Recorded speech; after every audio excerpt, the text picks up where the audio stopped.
अस्सलाम वालेकुम एवरीवन। तो हम करने लगे हमारा topic which is cardiotocograph which is very very important, very very very very important. आपके सारे एसीक्यूज एमसीक्यूज ऑस्पिक स्टेशन हर जगह पर ही आएगा, ठीक है। इसको अच्छे से याद कर लें, समझ लें ताकि आपको प्रॉब्लम ना हो। तो नाम से पता चल रहा है कि कार्डियोटोकोग्राफ इज समथिंग जिसकी कोई ग्राफिकल रिप्रेजेंटेशन है किस चीज की, फीटल कार्डिक एक्टिविटी, ठीक है।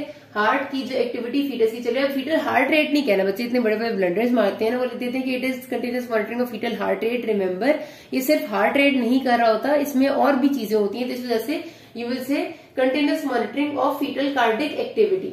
और यहाँ पर भी डेफिनेशन पूरी नहीं कर देती, नहीं बच्चे अगला बात भूल ही जाते हैं कि भाई इसमें उन्होंने नाम कुछ सोच के बनाया ना, उन्होंने कहा कार्डियोटोकोग्राफ, ठीक है। कार्डियो का मतलब है कि हार्ट की, ग्राफ का मतलब है प्लॉट कर दिया आपने ग्राफ में। तो टोको क्या हुआ, तो टोको is basically any type of other type of activity, यानी कोई कॉन्ट्रैक्शंस जो और हो रही होती हैं। तो basically it is a continuous monitoring of fetal cardiac activity plus uterine activity या यूट्राइन कॉन्ट्रैक्शंस, ठीक है। यूट्रस का क्या स्टेटस है ये भी तो बताना है ना, क्योंकि अगर आप एक मदर जो लेबर जिसकी स्टार्ट हुई हुई है उसका जब आप करते हैं सीटीजी तो उसमें यूट्रस कॉन्ट्रैक्शंस भी ला रहा होगा, उसमें कॉन्ट्रैक्शंस आ रही होंगी। तो उसमें जाहिर है सीटीजी अगर थोड़ी सी आगे पीछे होती है तो यूट्राइन कॉन्ट्रैक्शंस की वजह से हो सकती है। तो इस वजह से दिस इज इंपॉर्टेंट कि आप साथ इसको असेस करें। तो इसलिए इसको कार्डियोटोकोग्राफी कहते हैं। टोको इज फॉर कॉन्ट्रैक्शंस। अच्छा, अब ये परफॉर्म किस तरह से करते हैं, इसमें फीमेल को हमेशा अपने लेफ्ट लैटरल यानी करवट की पोजीशन में लेटाना होता है ताकि स्ट्रेट लेटने से, आपको पता है ना कि वैसे भी हम जो प्रेग्नेंट फीमेल्स होते हैं उनको मना किया जाता है कि आप बिल्कुल सीधा ना लेटे, कि उससे प्रेशर से पीछे वेन्स के कंप्रेस होने का खतरा होता है, ठीक है। तो बाहर करवट पे लेटाएंगे और दो इस तरह के ना ट्रांसड्यूसर्स होते हैं जो उसके एब्डोमेन पे रखते हैं। एक होता है प्रेशर सेंसिटिव ट्रांसड्यूसर, वो क्या करता है कि वो प्रेशर को मेजर करता है जो कि आपकी थिक एब्डोमिनल वॉल से वो मतलब बेसिकली इस बारे में पता करता है कि आपकी कितनी एब्डोमिनल वॉल थिक है और कितना प्रेशर लगाना पड़ रहा है उसको अंदर तक एक्टिविटी मेजर करने के लिए। और यही वाला जो ट्रांसड्यूसर आपका यही यूट्राइन कॉन्ट्रैक्शंस के बारे में भी आपको बताता है, ठीक है। तो प्रेशर सेंसिटिव है ये, ठीक है। प्रेशर एंड कॉन्ट्रैक्शन इतना याद रख लें। और जो ये वाला ट्रांसड्यूसर है ये बेसिकली आप समझ लें डॉपलर अल्ट्रासाउंड की तरह है, जो कि डायरेक्टली जिसमें से वेव्स जाएंगी फीटल हार्ट में और फीटल कार्डिक एक्टिविटी से मॉनिटर होगी, ठीक है। तो इस तरह से दोनों चीजें मॉनिटर होते हैं। इसके साथ साथ हमारे पास एक चीज होती है, हम माँ को एक बटन सा बता देते हैं कि भाई ये बटन दबा देना जब आपको खुद अंदर बच्चा हिलता हुआ महसूस हो, ठीक है। उससे हमें क्या पता चलेगा, उससे हम फीटस की ग्रॉस मूवमेंट्स का भी अंदाजा लगा सकेंगे, ठीक है। ग्रॉस मूवमेंट्स, क्योंकि फीटस की जो ग्रॉस बॉडी मूवमेंट्स है वो माँ को फील होंगी और हम कहेंगे जब आपको फील हो तो आप बटन दबा दिया करें ताकि हमें उसका भी अंदाजा हो जाए। तो ये आपका इस तरह से मेजर होता है। अच्छा, अब इसकी जो इंपॉर्टेंट फीचर्स हैं वो आपने जिनको बिल्कुल भी नहीं भूलना कि क्या क्या चीजें सीटीजी में हमारी मेजर हो रही होती है, वो 4 चीजें हार्ट के बारे में, ठीक है। सबसे पहली बात तो याद रखना आपने कि बच्चे का जो हार्ट है ना वो जाहिर है उसके ऑटोनॉमिक नर्वस सिस्टम के कंट्रोल में होता है और बहुत सारे जिस तरह हमारे अंदर मैकेनिज्म चल रहे हैं उसके अंदर भी चल रहे होते हैं। तो डेफिनेटली चीजों के साथ साथ वेरी करती है, लेकिन बहरहाल आपने याद क्या रखना है कि क्या 4 चीजें मेजर कर रहा है। बेसलाइन हार्ट रेट है, बेसलाइन वेरिएबिलिटी है, fetal heart acceleration and deceleration. मैं आपको बारी बारी बताती हूँ कि ये क्या बना है। सबसे पहले baseline heart rate. Baseline heart rate नाम से पता चल रहा है कि एक बेस लाइन पे यानी एक नॉर्मल हालात में फीटस का हार्ट रेट कितना होगा वो सीटीजी हमें बताती है। तो ये आपने याद रखना कि एक बच्चा जो टर्म पे होगा, टर्म इसका मतलब है 38 वीक्स के अराउंड होगा, उसका हार्ट रेट होना चाहिए 110 से 150 बीट्स पर मिनट के दरमियान में, ठीक है। 1 मिनट में जिस तरह हम कहते हैं एडल्ट्स का हार्ट रेट जो आइडियल है वो अगर हम रेफरेंस ले लें तो 60 से 100 के दरमियान में हम कहते हैं आ जाए तो ठीक है। और उसमें भी फिर हम कहते हैं कि 72, 74 ये आपका आइडियल है पर मिनट हार्ट रेट एडल्ट्स का। बच्चों का यानी फीटस का बहुत ज्यादा होता है। एट टर्म 110 से 150 beats per minute heart rate होता है। जो बच्चा इससे भी प्री टर्म होता है ना, बहुत पीछे वाला बच्चा जो होता है कि ज्यादा सीटीजी की टर्म पे जाती है, जब माँ आती है लेबर में उससे ज्यादा तब की जाती है, शुरू में ज्यादा की नहीं जाती, लेकिन अगर इससे पहले किया जाए तो हार्ट रेट इससे भी थोड़ा ज्यादा होता है। उसकी वजह ये होती है कि उस वक्त ऑटोनॉमिक नर्वस सिस्टम इतना वेल डेवलप नहीं होता, पैरासिम्पैथेटिक सिस्टम वेल डेवलप नहीं होता। तो पैरासिम्पैथेटिक सिस्टम के ना होने की वजह से फीटस हार्ट रेट बहुत ज्यादा होता है शुरू में, तो ठीक है। जो आप समझ लें 28 वीक्स पे या 30 वीक्स पे। फिर जैसे जैसे जैसे आपका पैरासिम्पैथेटिक सिस्टम डेवलप होता जाता है ना, क्या आपको पता है पैरासिम्पैथेटिक सिस्टम जरा स्लोइंग ऑफ द हार्ट करता है, सुकून वाला इफेक्ट डालता है, तो फिर हार्ट रेट नॉर्मल की तरफ आ रहा होता है। तो एट टर्म ये आपने याद रखना, दिस इज द टर्म वाला 110 से 150 और 160 इज द हाईएस्ट लिमिट जो हमारे पास होती है। इससे ज्यादा हमने होगा तो वो एबनॉर्मल कंसिडर होगा, ठीक है। तो जाहिर है बेसलाइन फीटल हार्ट रेट है, आपने जो सीटीजी करते हैं आप 20 से 30 मिनट्स ही करते हैं और उसमें आपका 1 मिनट में 110 से 150 तक आना चाहिए। फीटल टेकीकार्डिया अगर यानी 160 से ज्यादा है, जाहिर है वो फिर आपको इंडिकेट करता है कि या तो फीटस हाइपोक्सिया में जा रहा है, या कोई इन्फेक्शन है माँ का या बच्चे का, या कोई उसने माँ ने ऐसी ड्रग्स ली हुई है जो कि हाइपर वो कर देती हैं, हार्ट रेट को तेज कर देती है, मतलब जैसे आप कह लें कि एड्रीनो रिसेप्टर जो एगोनिस्ट होती हैं, या बच्चा एनीमिक है, वो सारी की सारी आपकी कंडीशन इसमें आती है। और अगर उसका हार्ट रेट 110 से कम है तो ब्रेडिकार्डिया में आता है, वो भी हाइपोक्सिया की इंडिकेशन हो सकती है। दोनों तरह से फीटस प्रेजेंट कर सकते हैं, ठीक है। अच्छा जी, उसके बाद आगे बेसलाइन वेरिएबिलिटी।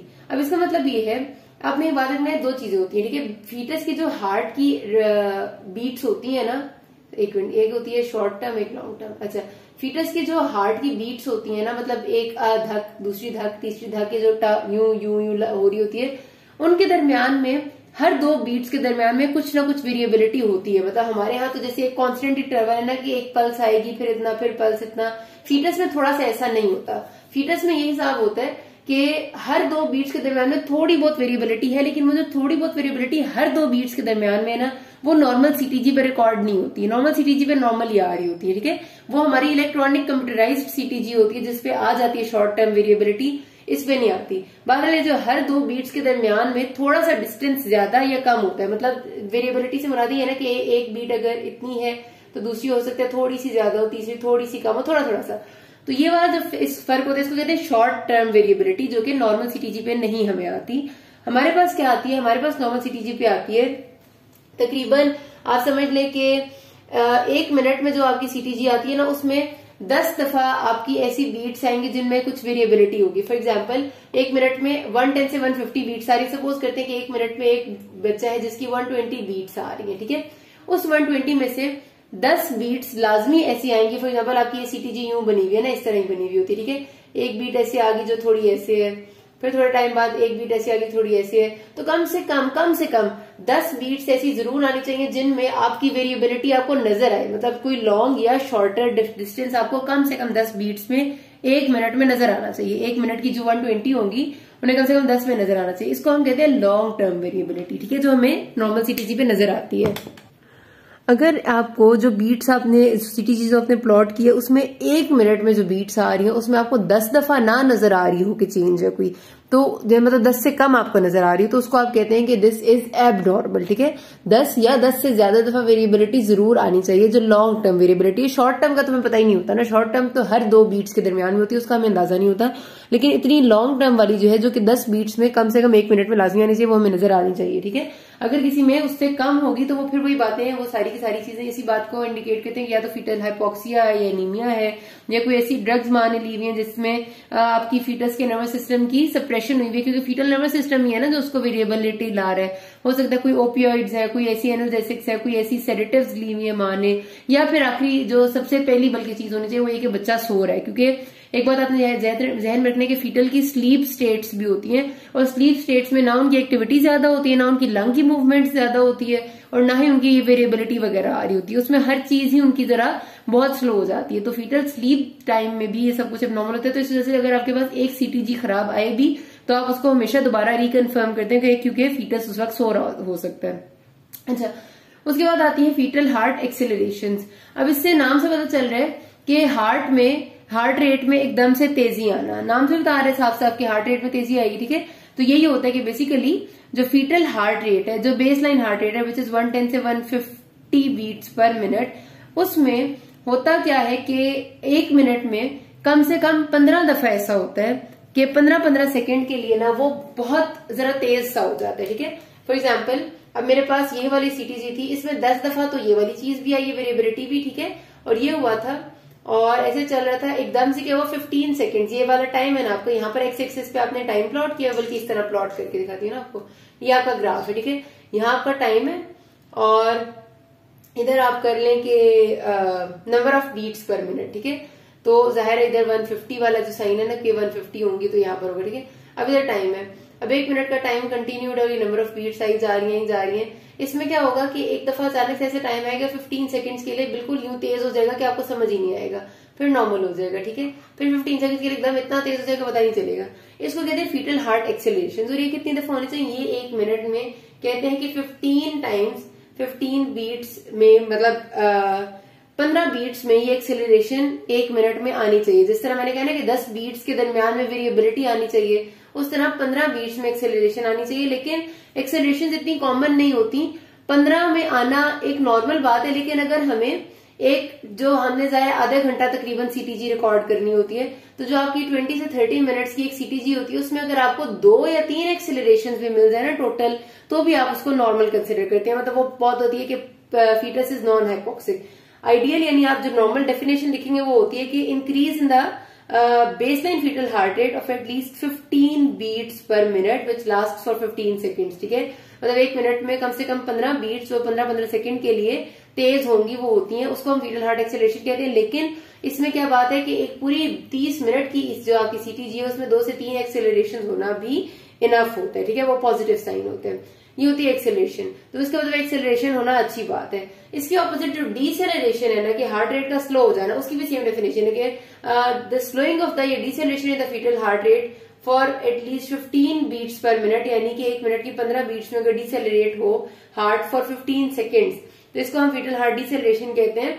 तो deceleration is not a good sign, वो हमेशा चाहे एक भी होगी ना तो वो आपके फीटस की खराबी इंडिकेट करेगी। ठीक है, हम एक्सेलरेशन कब कहते हैं, मैंने आपको क्या बताया, जब कम से कम 15 बीट्स 1 मिनट में 15-15 सेकंड के लिए एक्सेलरेशन शो करे, तब हम कहते हैं कि फीटल हार्ट में बहुत सिग्निफिकेंट एक्सेलरेशन आ रही है। लेकिन 2 से 3 एक्सेलरेशन आना 20 से 30 सेकंड में नॉर्मल बात है, वो एबनॉर्मल नहीं है। लेकिन अगर आपकी डिसेलरेशन एक दफा भी आती है ना तो इट इज एबनॉर्मल, वो मतलब अच्छी बात नहीं होती, वो फीटल हाइपोक्सिया को या उसकी कॉर्ड कंप्रेशन को या फीटल ब्रेडिकार्डिया किसी चीज को इंडिकेट कर रही होती है। ठीक है, तो इसको फिर आपने करना होता है। अब इसका मतलब ये इन सारी चीजों से आपने अंदाजा लगाया होगा कि एक नॉर्मल सीटीजी क्या होती है।